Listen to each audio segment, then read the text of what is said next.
Hey, this is Chris with City Driveshaft and Performance in Sulphur Springs, Texas. One of the biggest issues we have with making drive shafts and having the correct drive shafts for people are confirming the exact size of U-joint that needs to be put in these drive shafts.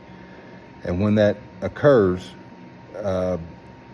people have an issue. Most of the time, they know exactly what it is right off the bat. Other times, they're like, I have no idea what came factory in it.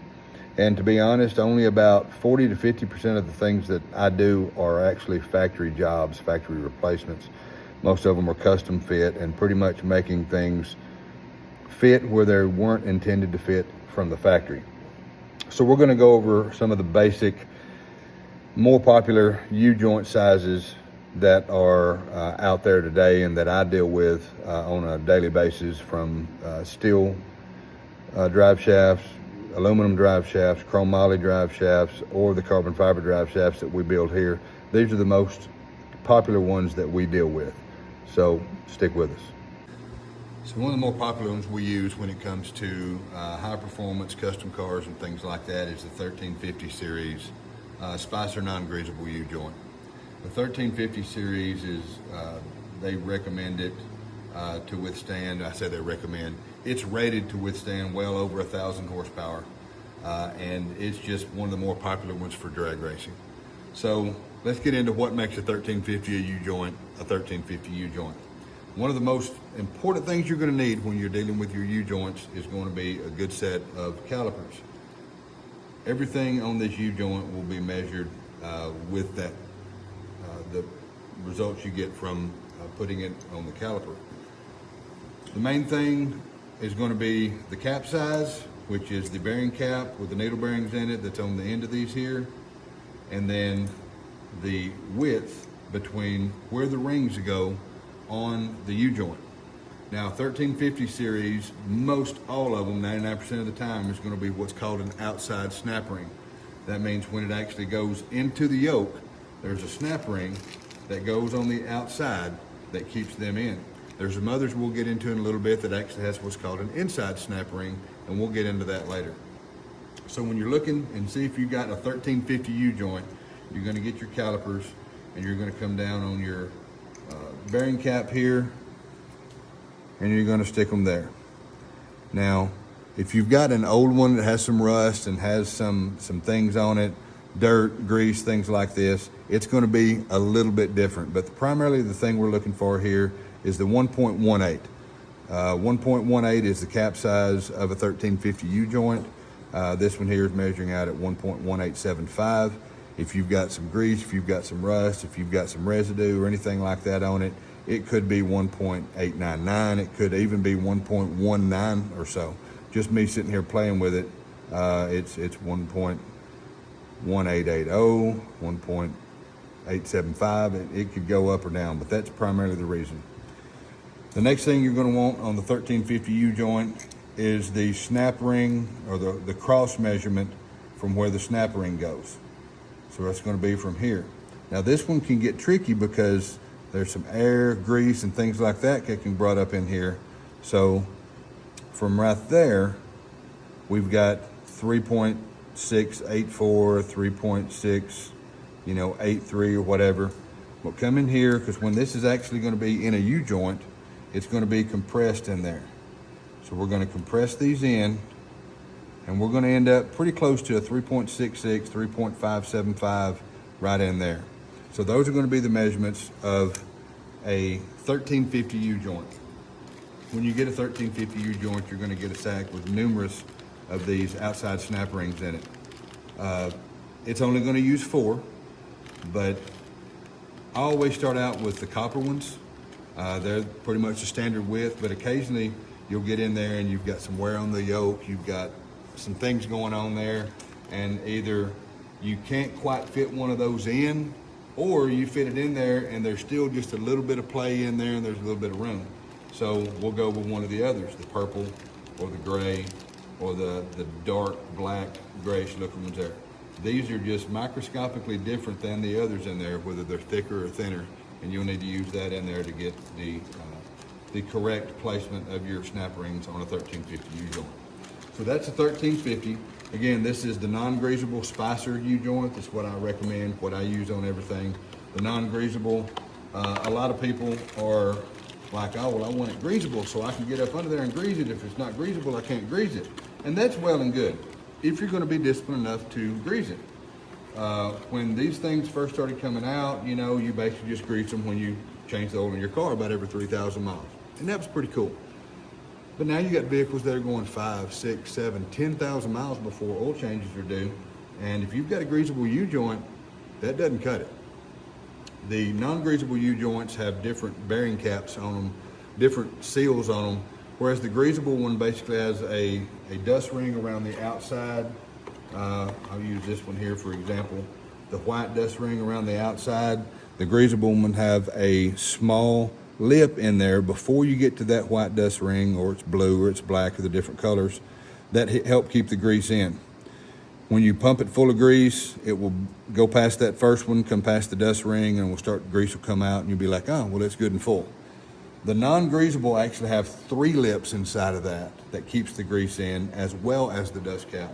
The grease that's in there will stay in there, and I've had numerous of these here that have gone 150, 200,000 miles without having to be being changed, or when they do get changed, they've still got plenty of grease in them.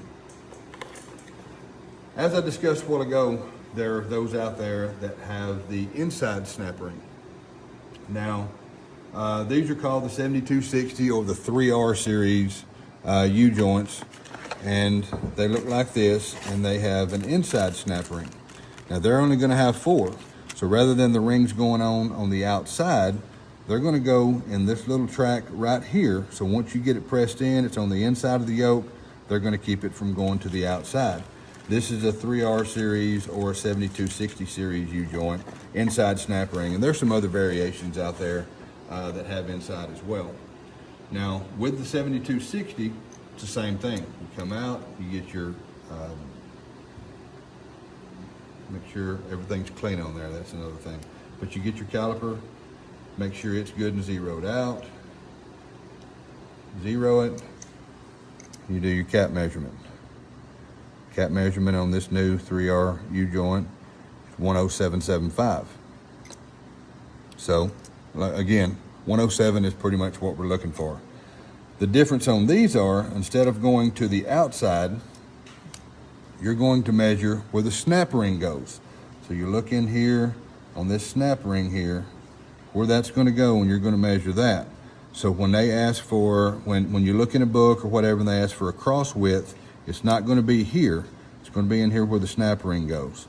So with these here like that, and again, a lot of times you got to really compress them down and make sure they're good. You're going to be about a 201, 202 cross width on a 3R or a 1760 U-joint. Again, the Spicer non-greasable. So those are those two. So let's go to a 1480. This is a little bit bigger. This is what you'll see a lot of time on your 1 tons or your 1.5 tons or your diesel 1 tons and things like that. So you've got a 1480 series. Outside snap ring. And this one here is actually a greasable. You will run across occasion where there aren't available, you can't get a non-greasable in certain things. There are certain crossover joints, and we'll get into crossover or hybrid joints here in a minute. But on the, this one here, this is a greasable joint, but again, it's Spicer, but this is a 1480. 1480, across the cap here, 1.37. So I've got 1.373, 1.3725, but 1.37 is primarily what we're looking for. And again, since this is a outside snap ring, we're going to go all the way to the outside again, kind of compress them down. And you're looking at about a 4.19, 4.20, right in that ballpark there of what you're going to be looking at. So that is the measurement of a 1480. 1330 is one of the more popular ones. 1330 U-joint. And these are all like the Spicer part numbers, or the Spicer series is what they do them as. And that one, again, is an outside snap ring. So the 1330, and well, we'll get into that in a second, but this one here, that should be a 1.0625. So I'm getting it kind of tight there. So we're at 1.062, 1.0610. But the standard, what they call this, is a 1.0625, 1.0620. And then we're going back out to the outside, since this is an outside snap ring style U-joint. 3.63, 3.62829, squeeze it in. You know, that's 3.62, 3.625. I think is actually what they say it is. Because there are specific measurements that between the style of micrometer or the style of caliper you have, what's on at the angle that you hold it can be slightly off, but there's none that are like super close that's just one off. There are a few that AAM makes that are on the Dodges that instead of being like a let's say a 1350, it'll be a 1355 or a 1455 or a 1415. They go on a lot of the Dodge diesels and it can be confusing, and they're slightly different, but they're not. One thing that we deal with in the drag racing world a lot, and well, in power sports altogether, motorsports, is 9-inch Ford rear ends. They're some of the most popular, and have been some of the most popular rear ends out there, and tough, durable, parts readily available that there are. When it comes to a 9-inch Ford rear end, there's numerous different pinion yokes that you can get for it, and even flange yokes occasionally.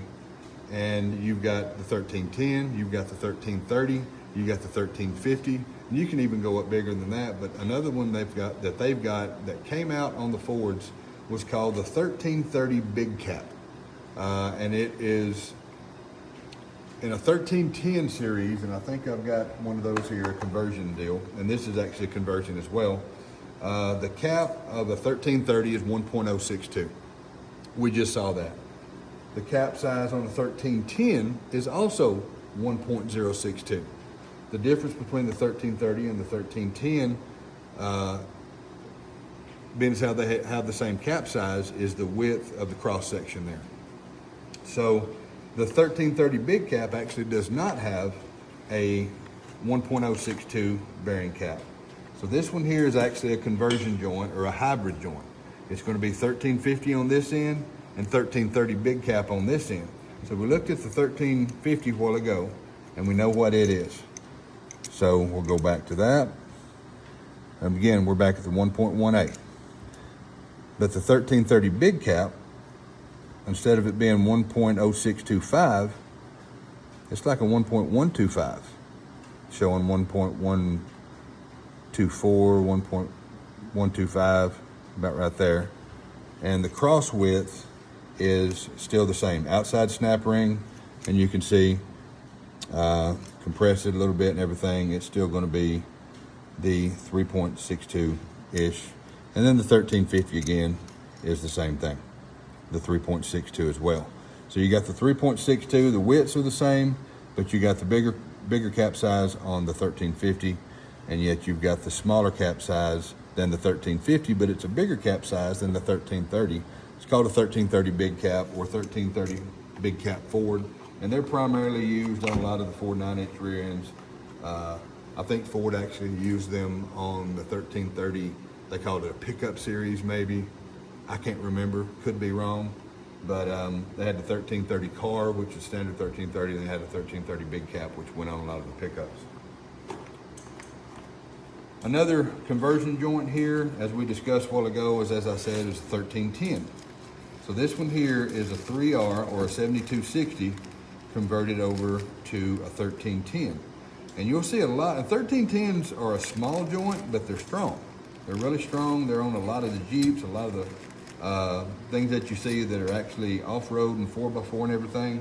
But this one actually is a hybrid 7260, which is the 3R that we looked at a while ago.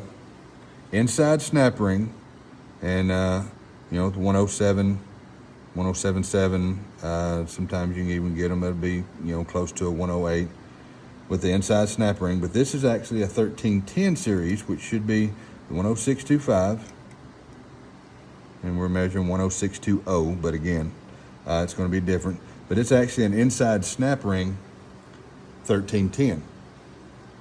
The measurement on those inside snap ring versus outside snap ring are going to be pretty close to the same. But since this one's an inside snap ring, we're going to actually measure from inside there. So if you ever run across something that's like, hey, I've got a 1310, but man, this thing's showing to be a 2.33 cross width, it's probably going to be an inside snap ring 1310 joint. And they'll do that occasionally on 1330s and the 1310s. I'm not sure that I've seen a 1350 inside snap ring yet, but I'm not saying they don't make it. I just hadn't had the chance to come across that. There was a certain year model of S10 four-wheel drive front drive shaft that actually I think used a 1330 inside snap ring, if I'm not mistaken. But there are many different kinds of U-joints out there. From super small 1200, 1210, 10 things, little bitty tiny ones, all the way up to some huge ones I have over there on the shelf that go for 18-wheelers that are literally 9 to 10 inches wide. So if you ever need a drive shaft and you're needing to call and be like, hey, I need a drive shaft and I'm making this custom vehicle and I'm making this race car, this street car, this hot rod, this street cruiser, whatever the case may be, and you've modified it, and you call Driveshaft shop and they're like, hey, okay, what series U-joints? And you're like, I don't know. Now you know how to do it. Look on that, and Google is your friend on this one. Get you a set of these. You know, you can get them on Amazon. I've got the small ones. I've got a big one that actually has the old school that has the gauge on it. Get a set of these. Now you know how to measure them. You'll know what you got, and it will be much easier on you and the person that's building your drive shaft when you know exactly what series U-joint you got. Thanks for watching this, and we will be back another time for another Tech Talk from City Driveshaft and Performance. Thank you.